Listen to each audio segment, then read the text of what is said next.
Bonjour tout le monde.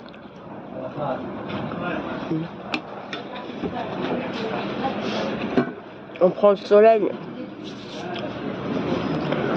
J'ai été suspendue de live pendant un jour. Parce que je crois que ça avait démarré en même temps. Et je m'étais trompée. Je pensais que j'étais sur la plateforme de YouTube. TikTok a fait sauter la vidéo. Alors ce matin, là je suis en plein centre-ville à Bruxelles. Je profite. Je suis rentrée dans une petite boutique de Tunisien, vraiment. Manger un petit sandwich vraiment très bon. Très simple. Fait à base de beignets salés à la base. Et là je suis en train de prendre un thé avec un peu de croquet. De croquet aux amandes. Et là on se fait plaisir un peu. Parce que là je dois aller acheter un livre pour mes enfants. Puis il y a la période des examens qui arrive. Il va falloir cavaler. Comme toujours. Ce matin j'ai fait un live sur YouTube, dans les directs de YouTube, pour expliquer les enjeux des différentes personnes qui s'activent avec leur lobby là, LGBT, les déconstructivistes. Je vous ai expliqué les tenants et les aboutissants des différentes associations. Et vous pouvez le voir sur ma plateforme YouTube, sur la chaîne Omri Omri, OM2RI, espace ouais, dans les directs. Et ça s'appelle TikTok m'a suspendu.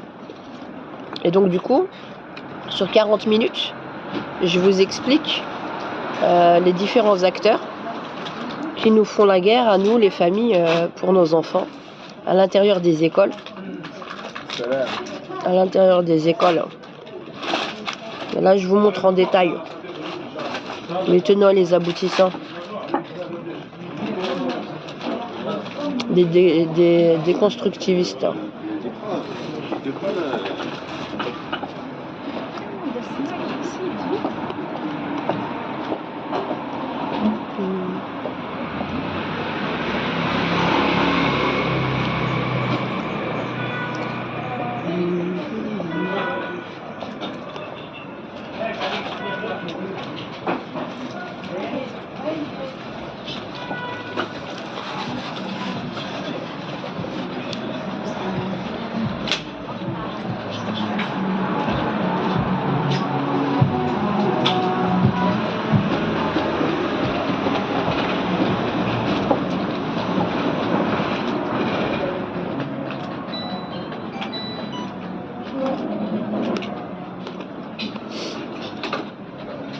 Je suis enrhumée pour ce moment.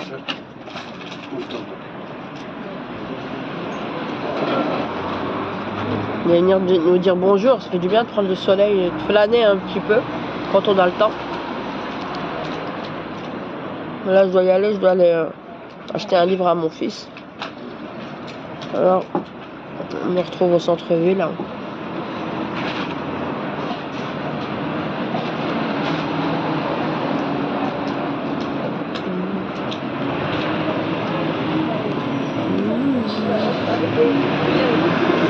Un bon cake.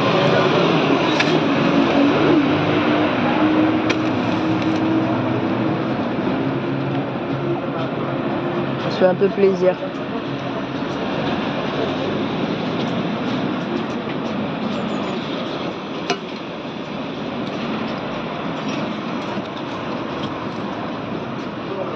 Vous viendrez dimanche? Pour ceux qui nous suivent. Vous viendrez, chers parents? Vous viendrez?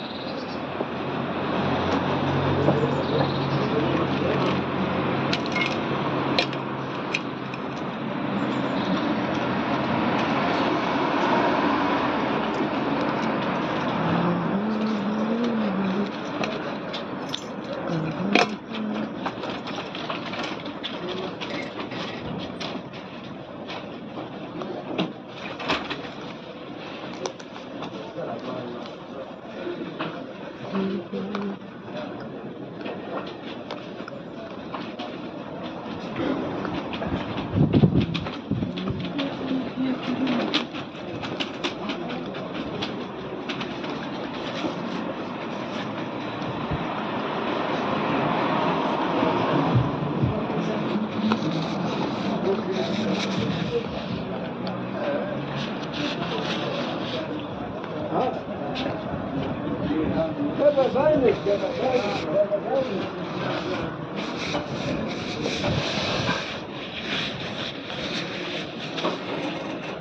n'a pas de me dire bonjour.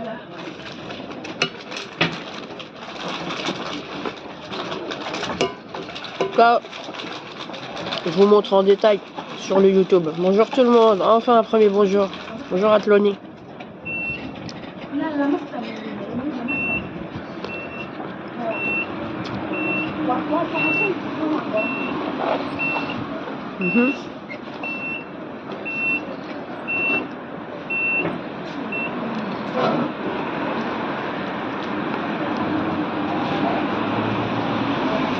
Azul. Bonjour.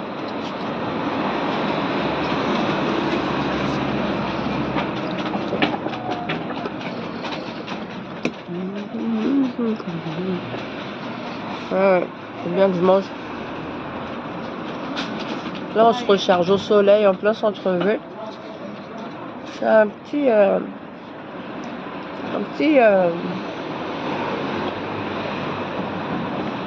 entre boulangerie et ils font en même temps du salé.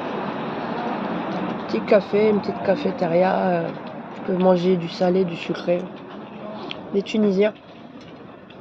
Et je vais venir, je vais voir. Manger 2 petits sandwichs chez eux, comme ça, dans des beignets. J'ai pris maintenant du thé avec un peu de croquet. Pour digérer, puis là je vais continuer. Je vais aller dans le quartier littéraire en fait, où il y a les livres d'occasion, voir un peu, j'aime bien fouiller, flâner. Et je vais aussi aller acheter un livre pour mon fils pour l'école en fait.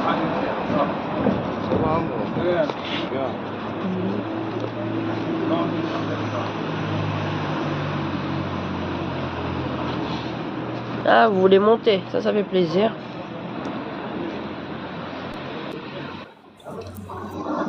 Comment va? Ça va? Je n'entends pas. Tu m'entends? 1, 2, 1, 2, non? Ah là, je vous entends mieux. Tu peux me tutoyer, ça va? Je suis pas Bonjour très tout le vieux. monde. Bonjour. Oui, bonjour, vous allez bien? Ouais, bon appétit en tout cas. Merci beaucoup, merci. Alors, qu'est-ce que vous racontez? Mais on te voit manger, ça donne faim. Comment? On te voit manger, ça donne faim aussi. Donc Ouais. on souhaiterait savoir quelle est la recette, quel est Ah là, j'ai rien cuisiné aujourd'hui, là je suis dehors. le mets ou... Non, c'est juste ce qu'on appelle un croquet, c'est fait à base de poudre d'amande et d'amandes. Et ensuite, et du beurre et farine. Et puis vous les mettez ensuite au four. Et vous les coupez. Voilà. Aïe, aïe. Et c'est quoi? C'est de quelle origine du coup? Tunisien? C'est maghrébin, je dirais. Il y a un peu de tout. C'est quelque chose d'assez populaire dans le Maghreb. Aïe, aïe, aïe. Non, ça De va. biscuits secs. Fais régime, donc dois faire attention maintenant. Ah, moi je suis morte sur le régime, c'est fini. Je ferai régime quand je vais les dézinguer là avec les brasses. Là, je vais perdre mes kilos. Là, je suis comme un poisson là, un poisson chat ou quoi. Quand il y a le danger, il gonfle comme ça d'un coup. Je vais dégonfler, j'aurai plus de stress. Une fois qu'on va régler le problème de l'Evras. Non, il faut marcher J'ai fait beaucoup. des kilos avec l'Evras surtout. Ouais, je marche. Mais c'est le stress surtout. Comment? trop d'abjose. Oui, trop d'abjose. J'ai مشكل. Voilà. Ouais, faut manger correctement, puis dormir. Ouais, le stress aussi, ça joue. Pas ton Stress, perdre du poids, c'est ton gonfle. Là, on essaye de mobiliser les familles, quoi. Dimanche, la manifestation. On verra. Hein. Est-ce qu'il y aura du monde ou pas? Je me fais pas d'illusions. À quel sujet Les gens, il fait beau, les gens veulent flâner. J'ai choisi le dimanche quand même. Dimanche, je me suis dit, ben écoute, les magasins ils sont moins ouverts, donc logiquement les gens sont un peu plus disponibles. Oh, la chance, 36 kilos rien qu'en marchant. C'est bien ça. Vas-y, un con marchand. T'es allé d'où? De Lille à t'emmènera ça, toi là? Avec 36 kilos. D'où c'est 36 kilos? Combien de temps? Ouais, en combien de temps? Ouais, c'est ça. Voilà. L'alimentation. Aussi, L'alimentation, ouais. c'est sûr. Et le sommeil aussi. Moi, je dors pas beaucoup. C'est ça Ah mon ouais. problème. Il y a de ça. Et le fait que.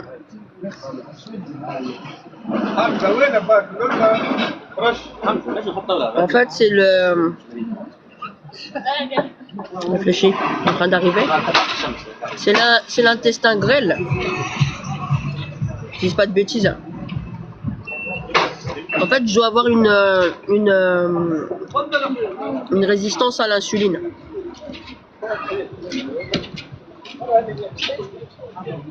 Ah. Mm. Bon, on n'est plus toute jeune non plus. Hein. Ouais, le temps Là, passe tellement vite. je suis en préménopause aussi, quoi. Ouais, le temps passe tellement vite. The time is so fast. Comment? The time is so fast. Ouais, passe vite, hein. Après 20 ans, ça passe une vitesse. D'accord. Vous faites partie du TikTok, là, bizarre. Ah ouais.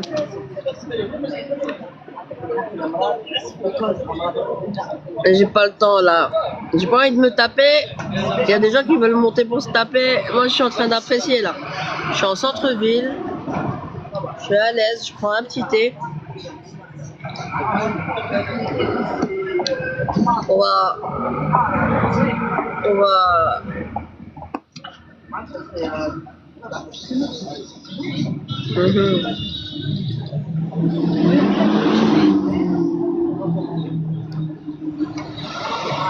Je vais dégonfler.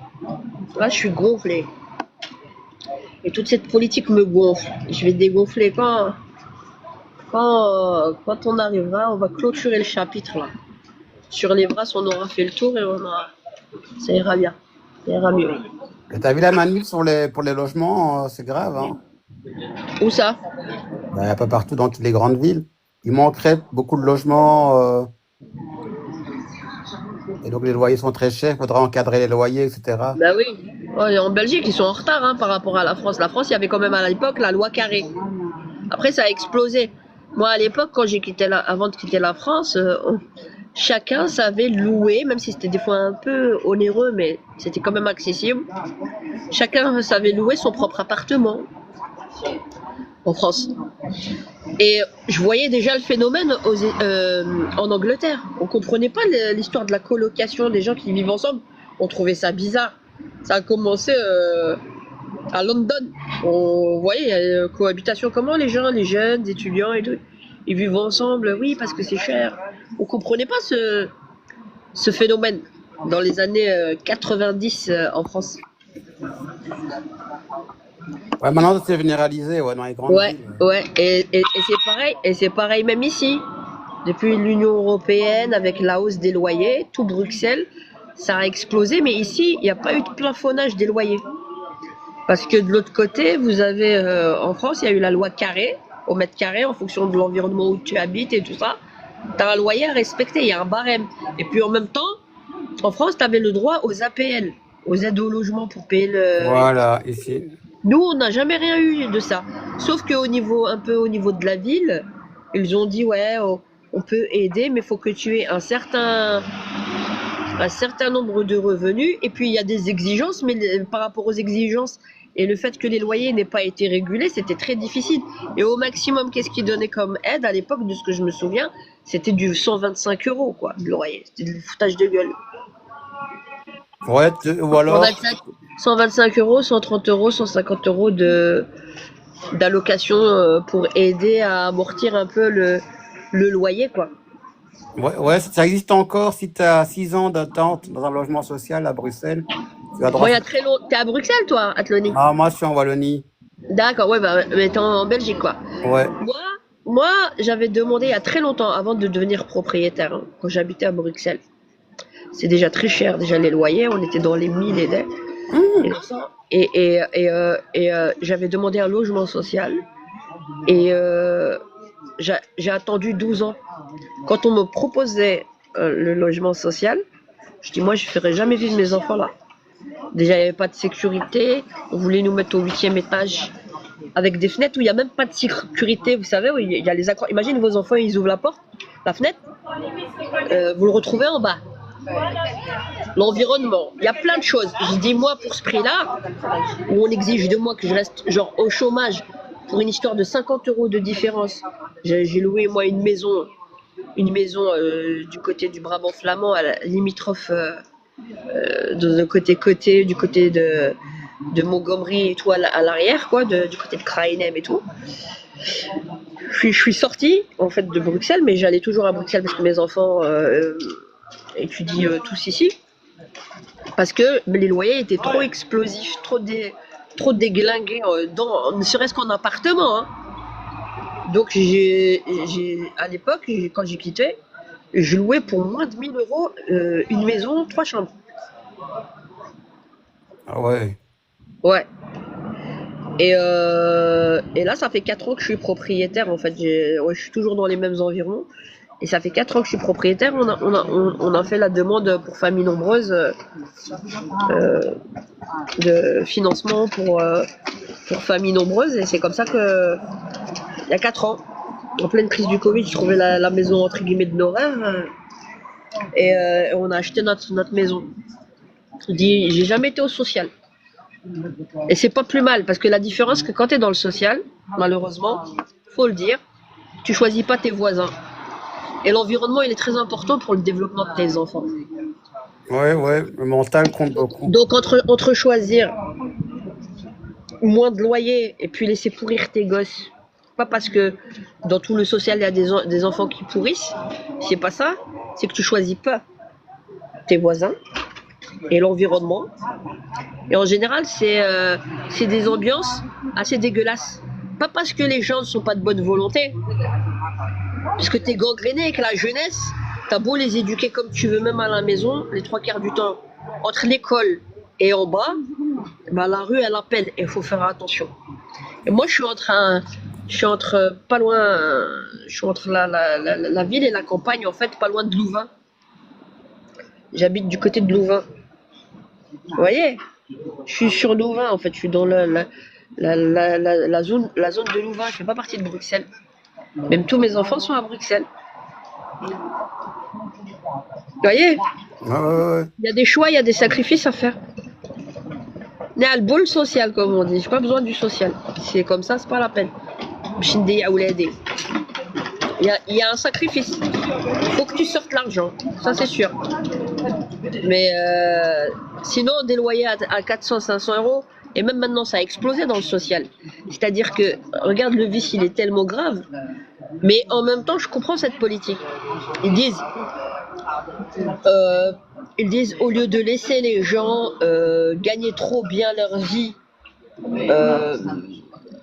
et rester dans du social, le squatter longtemps, il faut faire la priorité pour les gens qui sont vraiment nécessiteux. On est d'accord. Mais il y a un double vice qui s'opère automatiquement. Tu as beaucoup de gens qui choisissent donc la précarité ou être dans un statut social précaire exprès pour ne pas avoir à perdre leurs avantages, ou qui sont en train de chipoter, à combiner, à faire du noir à côté pour ne pas avoir à perdre leurs avantages sociaux. Et la classe moyenne, faut dire les choses, hein, moi je te le dis, la classe moyenne paye beaucoup plus cher que ceux qui sont dans le social, parce que quand même le social, il y en a beaucoup qui ont eu beaucoup de tapis rouges, c'est-à-dire qu'ils vivaient mieux que nous. Les gens qui sont en fait entre deux, tu vois, c'est genre t'es pas trop riche, t'es juste au-dessus du SMIC, peut-être un peu, tu vois, mais comme il n'y a pas la régulation des loyers dans le privé ou même ailleurs, tu payes à fond, t'as zéro aide. L'envers du décor par rapport au social, je vais arriver, tu vas comprendre ce que je suis en train de te dire. Par rapport au social, c'est qu'ils ont bénéficié pendant des années de loyers très avantageux. Ils avaient la belle vie, il y en a plein qui se baladaient en BM et qui remplissaient à fond la caisse. Faire la fête, hein, tant mieux pour vous, pour vos enfants, il n'y a pas de problème. Mais ce coût-là de payer ce social-là, c'est vous qui le payez. Et vous n'avez pas d'aide. Qu'est-ce que ça a créé à la longue? Tu vas comprendre ce que je suis en train de te dire. À force. Et c'est légitime hein, d'être exaspéré en tant que classe moyenne ou juste au-dessus du SMIC, à toujours raquer et avoir pas trop de droits. Même quand tu es indépendant. Ça fait augmenter le racisme. Parce que la majorité des gens qui sont dans le social, je suis désolée de le dire, ce sont des étrangers. Est-ce que c'est raciste de le dire? Non. Oui ou non? Non, c'est pas raciste. C'est objectif ou pas? Oui, mais au début, moi, j'ai toujours vécu dans le social quand j'étais enfant. Hein. Oui, Et mais il n'y a alors, pas de problème. Peut-être que c'était pas les mêmes. Je sais pas c'était où. Ça dépend aussi de l'environnement, tu sais. c'était à Louvain-la-Neuve. D'accord. Au début, c'est vrai, il y avait plus de blancs, et de fil en aiguille, ça s'est remplacé par des personnes d'origine africaine Et de ça, c'est une l'Est. politique, hein. C'est pas de votre faute hein, à ceux à qui on attribue le social. C'est une politique voulue. Mais après, ça crée en fin de course l'exaspération. Des ghettos, ça crée des ghettos. Non, moi, je pense que... Ouais, c'est ça. Non, je pense que non, parce que le problème, il est là. C'est que certaines personnes savent quitter le social avec des meilleurs revenus et d'autres ne savent Ils pas veulent pas quitter. sortir. Ils veulent pas sortir de là. Ils préfèrent faire bien de l'argent à côté. Il y en a aussi. Faut le dire. Il y a des profiteurs. Et tu sais, c'est tellement vicieux, je vais te dire pourquoi. Il y a peut-être 7 ans ou 8 ans de ça. Donc, 4 plus 3. Moi, quand je te parle, quand on m'a attribué enfin un social après 12 ans d'attente, j'ai dit non. Il y avait 50 € de différence par rapport à ce que je louais dans la maison. Et mon mari me dit, oui, mais on va être sur Bruxelles, on va être à côté de le Jama. Je dis, ouais, les Cherbi, il est partout. Le Jama, t'as qu'à faire la route, tu fais pour la mosquée, tu vas voir tes potes, mais moi, je vais pas là-bas. Je mets pas mes enfants. C'est ça le problème aussi. Je vais vous dire, hein, moi, je suis quelqu'un, vous saurez pas me mettre dans des cases parce que on a envie trop de stigmatiser les uns les autres alors qu'on doit être vraiment dans la compréhension mutuelle des malaises des uns et des autres sans se rentrer dans des cases. Néanmoins, il y a un constat affligeant. C'est une politique. Moi, j'ai jamais été... traditionnellement, je suis socialiste. Socialiste, c'est-à-dire des années 80 en France. Tu vois? Mais les socialistes des années 80 en France, c'est comme si tu dirais maintenant le centre droit d'aujourd'hui. Tu vois, ça s'est déplacé. Pourquoi ça s'est déplacé? Parce que moi, comment je vois les socialistes, je les vois comme des néocoloniaux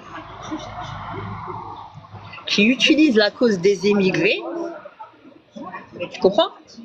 Je dis pas qu'il n'y a pas des bonnes volontés à l'intérieur de gens de gauche, hein. Mais en fait, je préfère en fait un ennemi d'extrême droite en face, ou avec un de droite dur, où tu te tapes d'égal à égal, tu le remets en place, que quelqu'un qui fait semblant d'être ton ami et qui te tape dans l'épaule, mais en fait, il est là en même temps en te tapant dans l'épaule, il t'avance au bord du ravin. Il va pas te montrer qu'il t'aime pas. Tu comprends? Il va dire, ouais, tu veux le tapis rouge. Maintenant, tu vas comprendre ce que je suis en train de dire.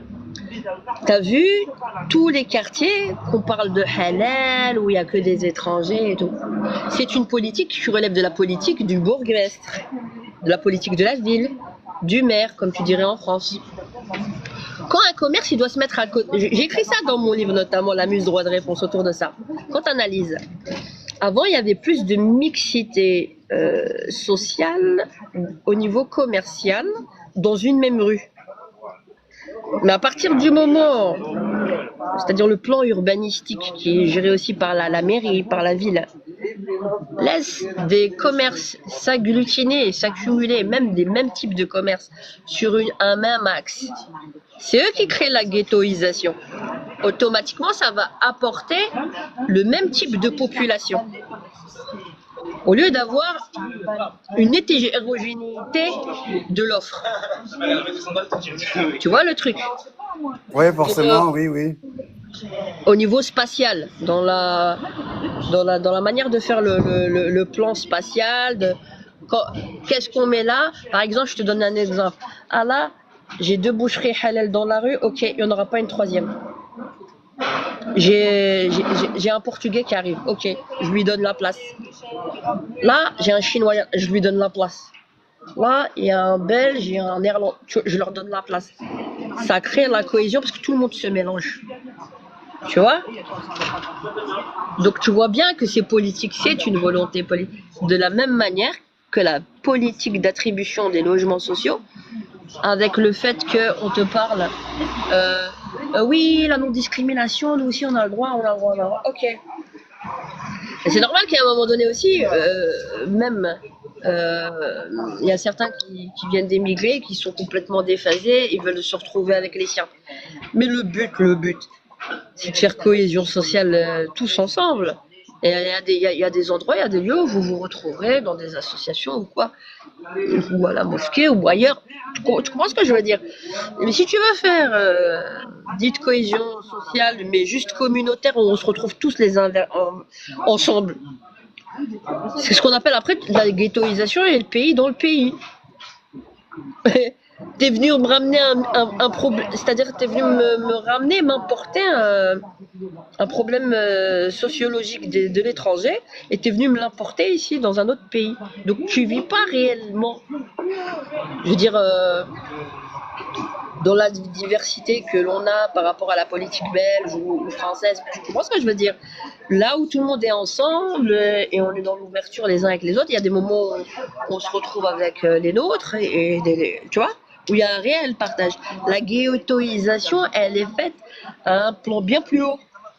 C'est la même manière avec pourquoi justement il n'y a pas assez de Belges bien blancs, parce que moi j'aime pas ces expressions-là, mais c'est juste pour qu'on comprenne bien de quoi on parle.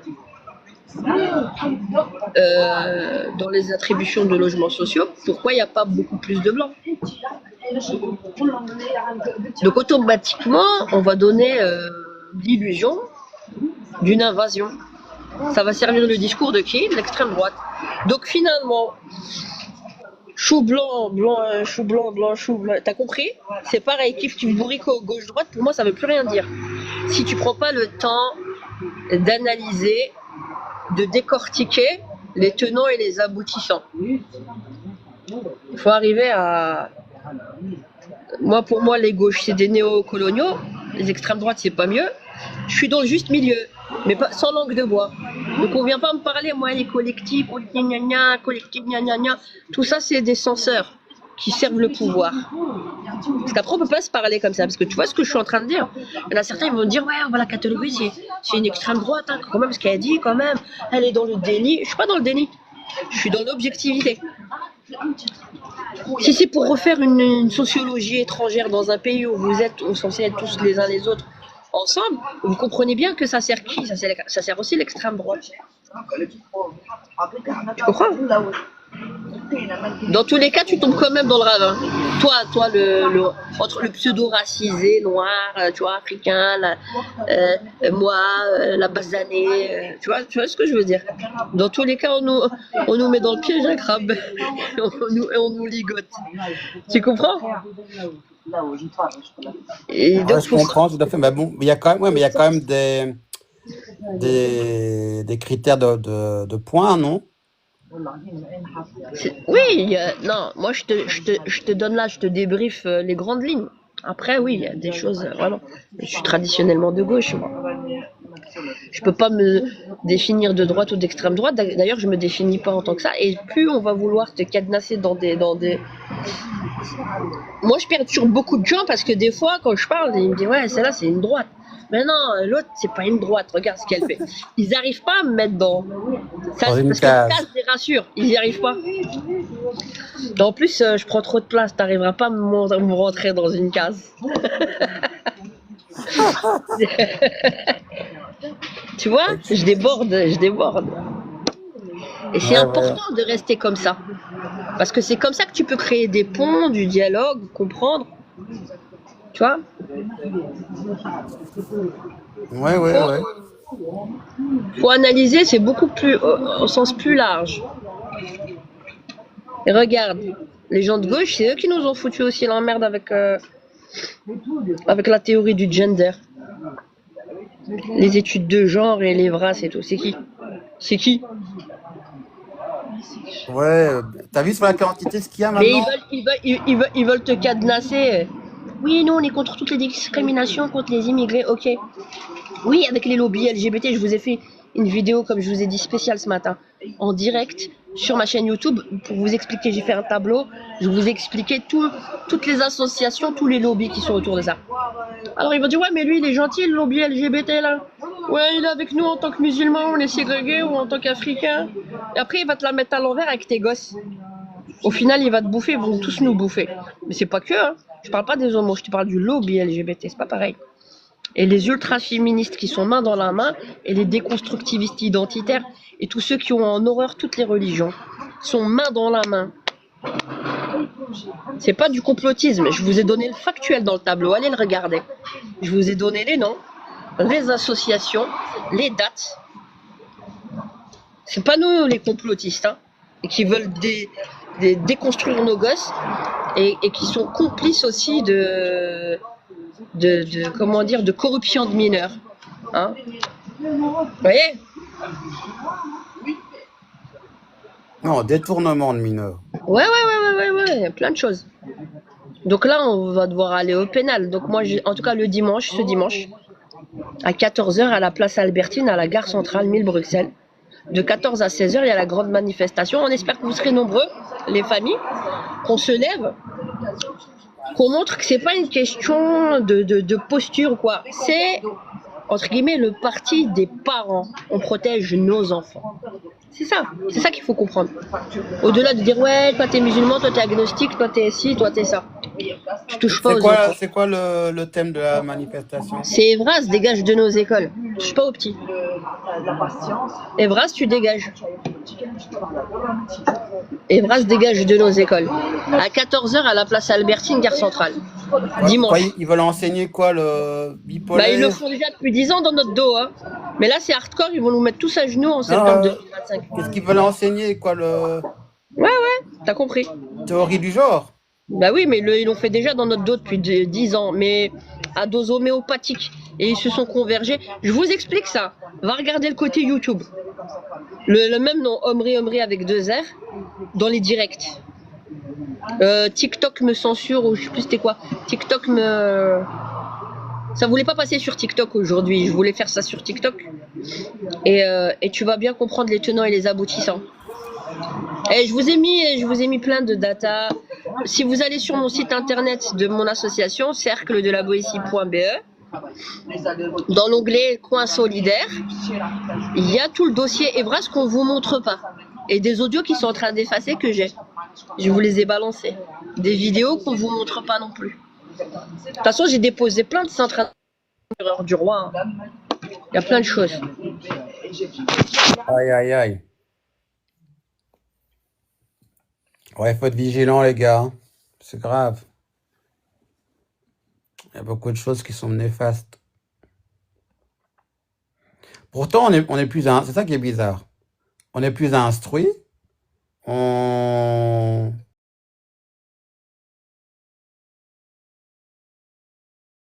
Évident. Mais il y a de tels problèmes. C'est grave. Hein.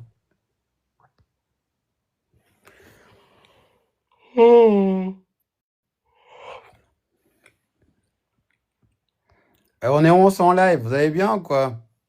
Salam alaikum. Qui est là? Un spectateur. 11 personnes en live.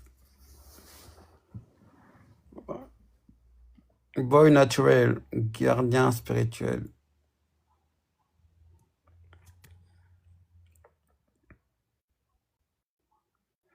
Bah, c'est vrai qu'à Bruxelles, il y a comme des problèmes, une criminalité aussi qui a fort augmenté. Puis ce qui m'énerve aussi, c'est les logements vides. Il y a beaucoup trop de logements vides à Bruxelles, c'est pas normal.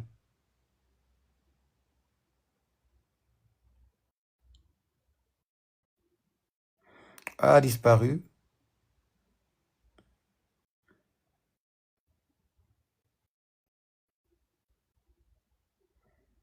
Aïe, aïe, aïe, aïe, aïe.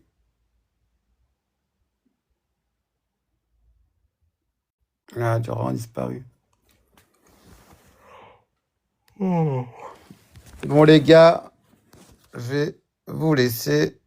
Mais elle est où la créature sera bientôt de retour. Elle est en pause. Qu'est-ce qu'elle a fait? Qui est là encore? Ah, Yamine, comment vas-tu? Ouais, ouais, mais moi, il y a peut-être une part de vérité de ce qu'elle dit, mais je suis pas tout à fait d'accord. Il y a des points d'attribution. Ce que moi j'ai remarqué, c'est que les gens vont dans les logements sociaux, et puis certains retrouvent du travail ou s'enrichissent, et puis ont la possibilité de quitter. Et donc voilà, moi ce que j'ai vu, hein. Et donc au début, il y a eu beaucoup de Caucasiens, de Belges, comme on dit, de souche. Et eux, ils ont quitté les logements sociaux et ont été remplacés par des gens d'origine africaine, principalement. Parce que eux, ils avaient l'opportunité de quitter le logement social. Soit parce qu'ils ont trouvé un travail. Donc derrière, il y a voilà. Il y a la discrimination ethnique au logement qui est derrière, au travail qui est derrière. Et puis, il faut mettre de côté, mettre de côté, mettre de côté suffisamment. Et ensuite, soit acheter, louer dans le privé. Voilà, c'est ça, quoi.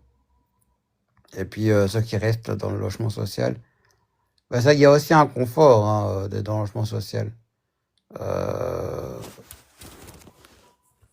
S'il y a un souci, ils interviennent. Le propriétaire dans le privé, et il y a beaucoup d'escrocs, quoi, hein. Faut faire assez attention.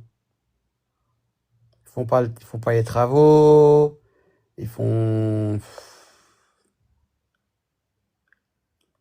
faut pas les travaux nécessaires, etc. Voilà, ça c'est n'importe quoi. Donc, ils peuvent être irresponsables. Alors que les logements sociaux sont tenus à une, qu'on appelle ça, un entretien des logements.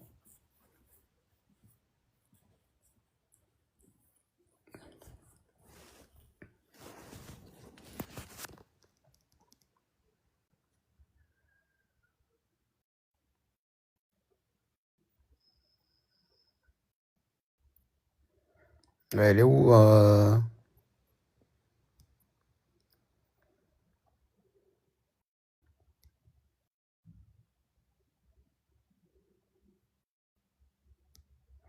Bon, le gars, je vais vous laisser vu qu'elle est en pause. J'y vais.